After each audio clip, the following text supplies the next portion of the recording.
Então toda a assembleia levantou-se e o levou a Pilatos e começaram a acusá-lo, dizendo: Encontramos este homem subvertendo a nossa nação. Ele proíbe o pagamento de imposto a César e se declara ele próprio o Cristo, um rei. Pilatos perguntou a Jesus: Você é o rei dos judeus? Tu dizes, respondeu Jesus. Então Pilatos disse aos chefes dos sacerdotes e à multidão: Não encontro motivo para acusar este homem. Mas eles insistiam: Ele está subvertendo o povo em toda a Judéia com os seus ensinamentos. Começou na Galiléia e chegou até aqui. Ouvindo isso, Pilatos perguntou se Jesus era galileu. Quando ficou sabendo que ele era da jurisdição de Herodes, enviou-o a Herodes, que também estava em Jerusalém naqueles dias. Quando Herodes viu Jesus, ficou muito alegre, porque havia muito tempo queria vê-lo.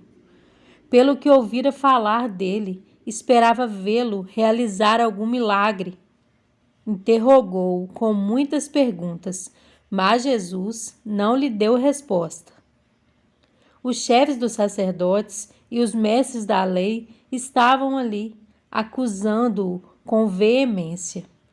Então Herodes e os seus soldados ridicularizaram-no e zombaram dele, vestindo-o com um manto esplêndido, mandaram-no de volta a Pilatos.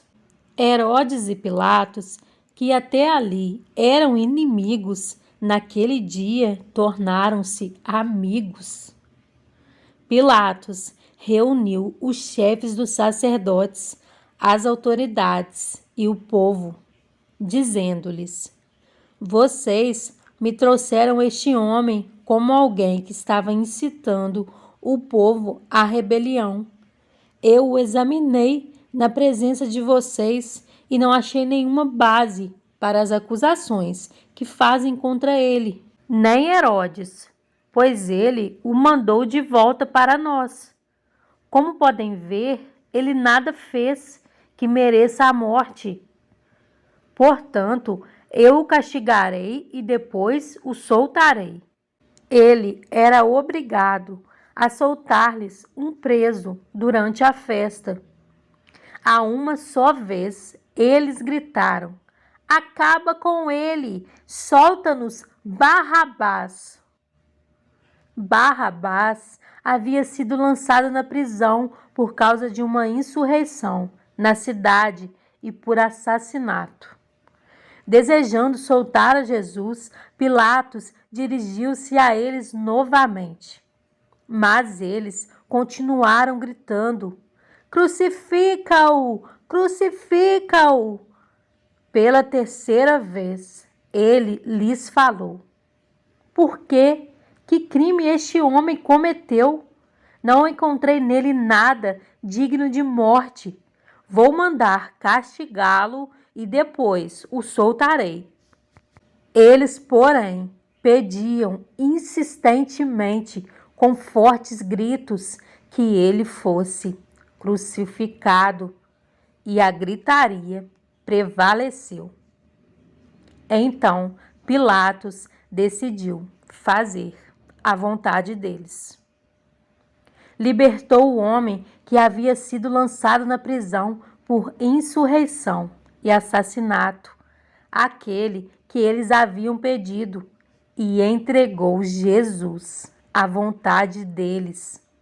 Enquanto o levavam, agarraram Simão de Cirene, que estava chegando do campo, e lhe colocaram a cruz às costas, fazendo-o carregá-la atrás de Jesus.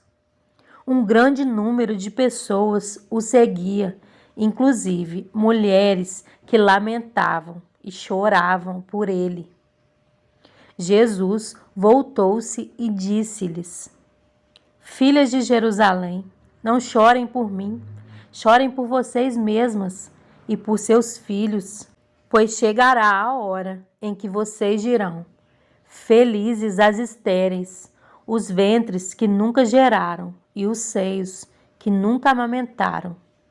Então dirão as montanhas: Caiam sobre nós, e as colinas: Cubram-nos. Pois se fazem isto com a árvore verde, o que acontecerá quando ela estiver seca? 2 outros homens, ambos criminosos, também foram levados com ele para serem executados. Quando chegaram ao lugar chamado Caveira, ali o crucificaram com os criminosos, um à sua direita e o outro à sua esquerda. Jesus disse: Pai, perdoa-lhes, pois não sabem o que estão fazendo. Então eles dividiram as roupas dele, tirando sortes. O povo ficou observando e as autoridades o ridicularizavam. Salvou os outros, diziam. Salve-se a si mesmo, se é o Cristo de Deus, o escolhido. Os soldados, aproximando-se, também zombaram dele, oferecendo-lhe vinagre. Diziam: Se você é o rei dos judeus, salve-se a si mesmo. Havia uma inscrição acima dele que dizia: Este é o rei dos judeus. Um dos criminosos que ali estavam dependurados lançava-lhe insultos. Você não é o Cristo? Salva-se a si mesmo e a nós.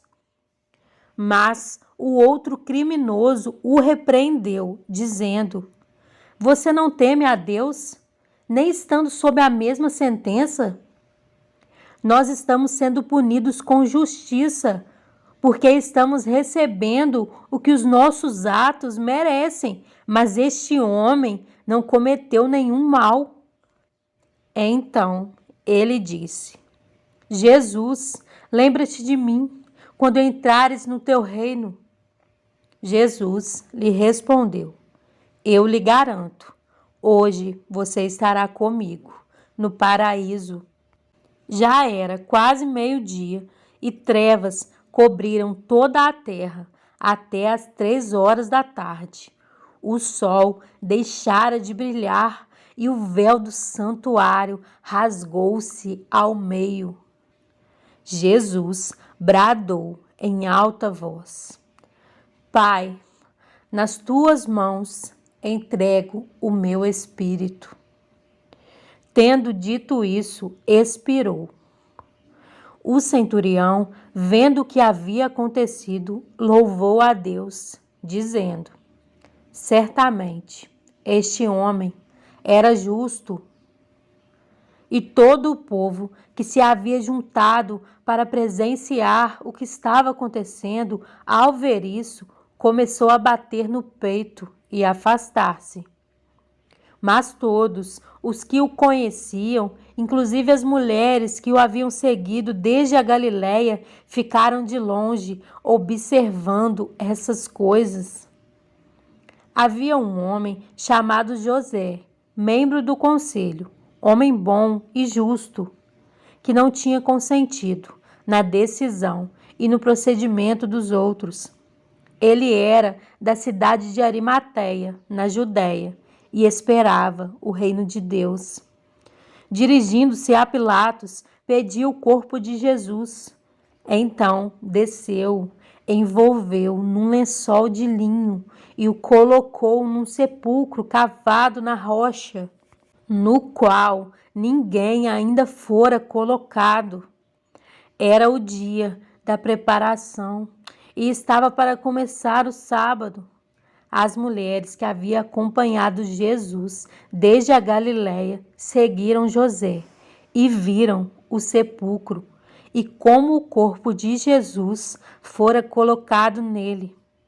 Então foram para casa e prepararam perfumes e especiarias aromáticas e descansaram no sábado em obediência ao mandamento.